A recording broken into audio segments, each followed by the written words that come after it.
Pemerintah Kota Sabang melalui Tim Percepatan Penurunan Stunting menggelar rapat koordinasi tahun 2025 di Aula Matai Resort Kamis 14 Agustus.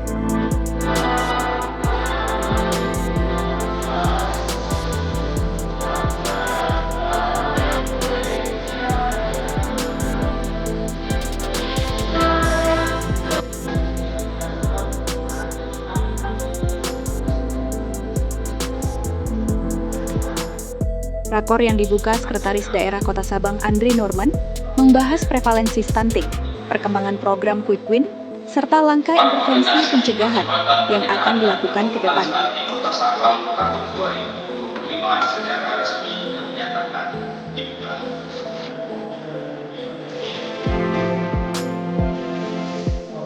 Dalam arahannya, Sekda menegaskan, stunting bukan hanya persoalan anak, tapi juga menyangkut faktor keluarga, lingkungan, hingga sanitasi. Karena itu, upaya penurunan stunting harus dilakukan lintas sektor, tidak hanya oleh Dinas Kesehatan, tetapi juga seluruh instansi terkait.